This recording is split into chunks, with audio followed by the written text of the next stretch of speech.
बाबलू हमारे बबलू भैया आप सभी से अपने दिल की कुछ बातें करना चाहते हैं। भैया एक नींबू पानी। ये ले।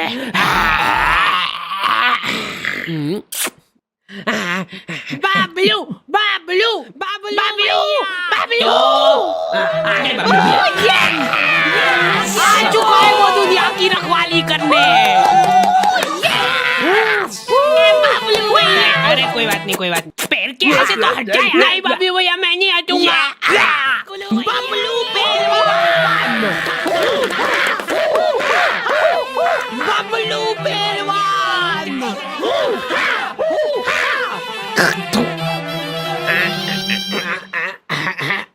लो हाथ में पकड़ लो यार। तो हमारा चुनाव चिन्ह है। अरे जल्दी खोलो यार।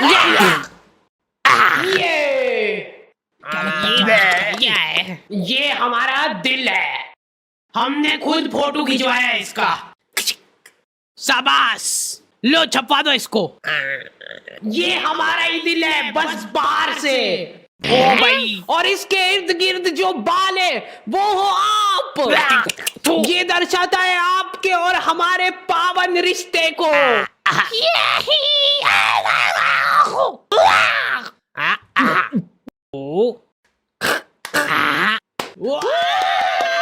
बाबलू पहलवान, ये बाबलू भैया ही जीतेंगे।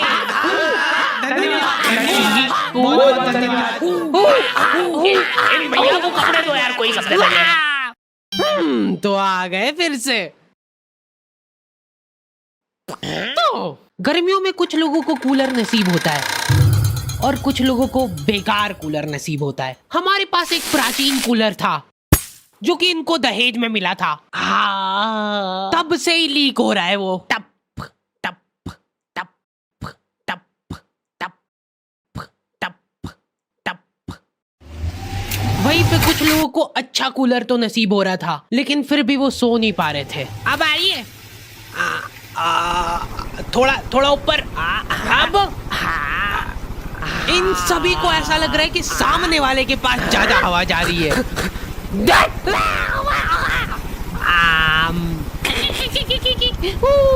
कूलर पे ऑटो स्विंग चालू करके ये लोग उसके साथ साथ घूम रहे हैं।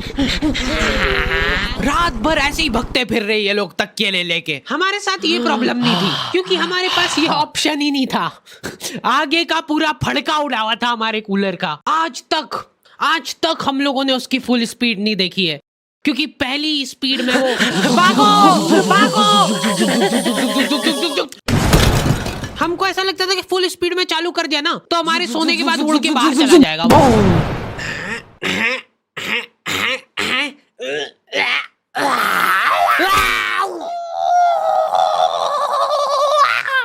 इतने तपाड़े में बेचारे फेरी वालों को पसीने में लथपथ घूमते देख मेरी मम्मी इमोशनल हो जाती है और सोचती है कि इनका तो फायदा करना पड़ेगा। देख बेचारे गर्मी में कितनी मेहनत करते हैं। दीदी एकदम प्योर कॉटन है। इसका असली लुक तभी आएगा जब आप इसको बिछाओगे। लो पकड़ो उधर से, ये देखो ये प्रिंट। दीदी ये हकीकत बता रहा हूँ मैं आपको। कल मैं चुपचाप जा रहा हूँ रास्ते से, आप दौड़ के आओगे मेरे पैर पकड़ लोगे कि 4 और 2 भैया, पर तब मैं नहीं दे पाऊंगा क्योंकि तब तक खत्म हो चुके होंगे। माल ही इतना बढ़िया है। अरे दीदी ये बात लिख के ले लो मेरे से कि लो लिख दिया। आप मेरे सामने गिड़गिड़ाओगे कि भैया प्लीज दे दो, लेकिन फिर भी मैं नहीं दे पाऊंगा क्योंकि आप आज ही खरीद लोगे सारे चद्दर, है ना।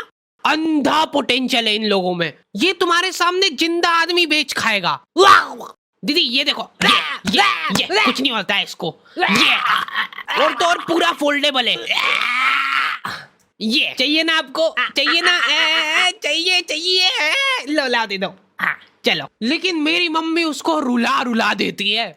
एक चद्दर खुलवा लिया उससे। दीदी यार 250 में तो मेरे को पड़ता है। इतने तपाड़े में घूम के 50 रुपए एक पीस पे बनते हैं दीदी मेरे। वाह रेन दो भैया वाह, जाओ और तेज धूप पड़ जाए तो बढ़िया रहे।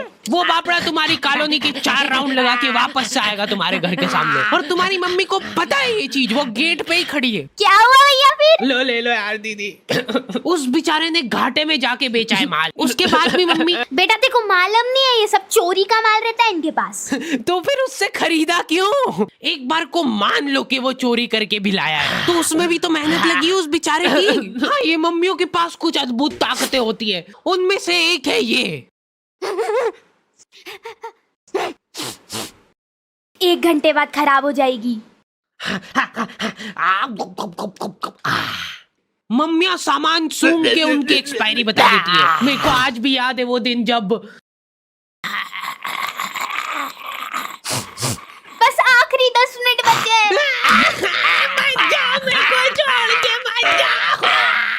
अब तो 2 ही मिनट बचे हैं। हेलो। दूसरी तरफ बबलू पहलवान का दबदबा बढ़ता ही जा रहा था। उस दिन बबलू पहलवान का जन्मदिन था और पूरे शहर को ये बात मालूम थी, क्योंकि हर गली नुक्कड़ पे इन लोगों ने पोस्टर लगवा दिए थे, बबलू भैया पहलवान हैं, इसलिए जन्मदिन की शुभकामनाएं। भाई साहब, इनमें से बबलू भैया कौन से? ये तो दिख नहीं रहे क्या तुमको? और बबलू पहलवान ने जिंदगी में पहली बार कुछ ढंग का काम करने का सोचा। अरे बबलू भैया, ये तो पिघल गई, आपके लिए नहीं लाता। कोई बात नहीं, मेरे को मेरी जनता की सेवा करनी है। इस शहर में न जाने कितने गरीब लोग भूखमरी से मरते हैं। मैं अरे जल्दी चलो, उनको मेरी जरूरत है। बबलू भैया, ये आपके खाने का भी टाइम हो गया, तो पहले खा लीजिए फिर चल जाना। ठीक है, इतनी सी देर में कोई नहीं मर रहा, चल आजा, खा के चलते हैं। देखिए, इनके जैसा काला डुस्सी हो जाएगा दिन भर धूप में रबड़ता रहेगा तो। तुमने कुछ रईस लोग देखे होंगे जो कि हम्बल बनने की नाकाम कोशिश करते हैं। अरे भैया, आप मानोगे नहीं, ये एसी वगैरह में को जमता थोड़ी ना है। एसी जो रहता है ना, ये शरीर खराब कर देता है, क्योंकि ये सिर्फ नाक के अंदर ठंडक करता है एसी, लेकिन जो अपना पंखा रहता है वो पूरे शरीर को ठंडक देता है। इसलिए हम तो एसी और पंखा दोनों चलाते हैं, ताकि नाक के अंदर की ठंडक भी हो जाए और बाहर शारीरिक ठंडक भी हो जाए। यही हम्बल अप्रोच हर किसी को रखना चाहिए अपनी जिंदगी में, अगर उसको सड़क पे आना है तो। यार, मैंने सोचा नहीं था इतना ज्यादा आ जाएगा बिल, लेकिन ये लोग अभी भी हम्बल है। ये लोग अपने आपस में ही दिलासा दे रहे एक दूसरे को, फालतू की बातें करके। अपन बताए धूप सेक रहे एक तरीके से। अब देखो, अपन ने चड्डी तो पहन रखी है, ठीक है, तो अब क्या होगा कि अपने शरीर का हर एक अंग एक जैसे कलर का हो जाएगा। मेरी आंखें भर आती है बेचारे गरीब लोगों को देख के, बेचारों के पास कपड़े तक नहीं है। बबलू पहलवान बहुत सोच विचार करके कंबल बांटने का फैसला करते हैं भरचक गर्मी में। बेचारे जिन लोगों के पास थोड़े बहुत कपड़े थे वो भी उन्होंने छीन लिए और जबरदस्ती उनको कंबल बांटी। अब वो बेचारे गर्मी में कंबल ओढ़ के खड़े हैं। मेरे को पता है बहुत खुशी मिलती है जनता की सेवा करके, निस्वार्थ सेवा करता हूँ मैं। मेरे को कुछ उनसे चाहिए नहीं बदले में मेरी माँ का मंगलसूत्र है, ये रख लो। भाइयों, ये देखो, पेटी पे केटीएम है, और उससे भी ज्यादा प्राउड की बात यह है कि माँ का मंगलसूत्र गिरवी रख के लिए मैंने। ये लोग शर्ट पहन के एहसान कर रहे हैं, ऊपर के 5 बटन खुले हुए, नीचे का बस 1 बटन अटका रखा है। जरा सी हवा चली तो वो भी खुल जाएगा। और इन लोगों में एक अद्भुत टैलेंट होता है। एक सीधी सुनसान सड़क है, कोई प्राणी उस जगह के आसपास भी नहीं आता है। इतनी प्यारी सड़क है ना वो, कि तुम उस पे चप्पल पहन के चलोगे तो वो सड़क गंदी हो जाएगी। उस सड़क पे ये लोग आड़ी बाकी गाड़ी चला के तुमको गिर के दिखाएंगे। देखो यार, मैं किसी का बुरा नहीं चाहता, लेकिन इनकी ऐसी हरकतें देख के मेरी तो बहुत ज्यादा इच्छा होती है कि ये तो यार गिरना चाहिए।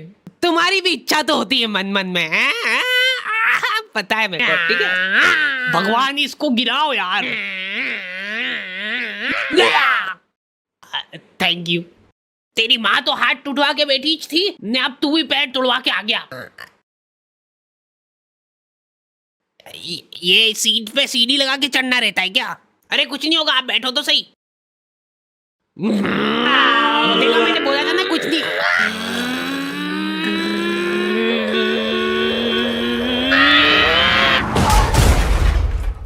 अरे यार, कैसे चलाते? एक तो ये लोगों को गाड़ी चला। ओए, देख के चलाना भैया। दीदी आप रॉन्ग साइड, बदतमीज। जा रहा हूँ मैं मेरे दोस्तों के साथ घूमने। और सुनो ध्यान से, तेरे हाथ नहीं है और तेरे पैर नहीं है, तो अब तुम दो एक दूसरे का सहारा हो, ठीक है? चलो टाटा। जल्दी यार, टाइम हो गया है। चलो ठीक है, पैकिंग तो हो गई है। गर्मी में लेडीजों का एक माफिया ग्रुप होता है। पूरा शरीर, हाथ, मुंह, पैर सब ढक लेंगे ये लोग। उसके बाद मुंह से बड़ा चश्मा लगा के देख के चलाना भैया। मेरे को कोई आंटी जी सड़क पे आते हुए दिखते तो मैं सड़क ही चेंज कर लेता हूँ, क्योंकि आंटियों के सामने कोई गाड़ी आ जाती है तो उनसे घबराहट में एक्सीलेटर फुल हो जाता है। लेकिन इधर मम्मी को अलग ही टेंशन हो रही थी। चद्दर वाले को ज्यादा बोल दिया यार मैंने। 250 बोला था तो एकदम से मान गया था वो। मतलब माल तो चोरी का ही है। घनश्याम, पापा और धर्मेंद्र निकल चुके थे घर से। इन लोगों ने 4 दिन तक प्लानिंग करी थी और ऐसी जगह चुनी जहां पे इनके शहर से भी ज्यादा गर्मी हो। वहां पे धूप इतनी तीखी थी कि तुम्हारा पसीना निकल के हाथों हाथ इवेपोरेट हो जाए। ऐसा लग रहा था कि वहां के पेड़ों को गर्मी लग रही थी, इसलिए उन सब ने ट्रिम कर लिया है। और दूर दूर तक पानी का नामो निशान नहीं था। ये लोग घर से पानी लेके गए थे, लेकिन इन्होंने फ्रीजर में बोतल रख दी थी। अब तीनों प्यासे बैठ के उस बर्फ के डल्ले के पिघलने का इंतजार कर रहे हैं। अरे बर्फ लाओ यार जल्दी, उसके बिना इसका मजा कहाँ है। बबलू भैया का जन्मदिन है आज। माहौल बनेगा भैया आज तो। 250 रुपए चुरा के ले गया है वो मेरे। गलती कर दी यार मैंने। 50 रुपए और कम। रद्दी पेपर वाले। मम्मी ने उस आदमी का इतना घाटा कर दिया था कि उस बेचारे को प्रोफेशन चेंज करना पड़ गया। अरे तो वही है ये चोर। वही है जिसने चोरी का माल बेचा था मेरे को। ओए रुक जा वहीं पे। अरे मैंने कुछ नहीं करा, मेरे को मत मारो इसे यार। नहीं मानेगा ये। देखो ये चश्मा कैसा लग रहा है, एकदम वेल्डिंग वाला लग रहा है। क्या हुआ इसको? भाई वो सही में वेल्डिंग इच करता है। जल्दी घर चलो नहीं तो काले हो जाएंगे। हाँ गुड बॉय। भाई अपनी बॉटल 250 में तो मेरे को पड़ता है। इतने तपाड़े में घूम घूम के 50 रुपए एक पीस पे बनते दीदी मेरे। 250 रुपए का है। नहीं हाँ हाँ ये मेरे पास बड़ा है। नहीं 250 का है। लगा रही क्या? तुम्हें छान होगी तो कोई बात नहीं। देखो आपका भी टाइम वेस्ट नहीं करूँ मेरा। ऊपर कर लेना। नहीं मैंने तो बोल दिया। 1000 ही दूंगी भैया आपको। हाँ नहीं पैसे की मैं फ्री में भी नहीं लूंगी और बाकी जो रेट बोला है मैं उस पे लूंगी।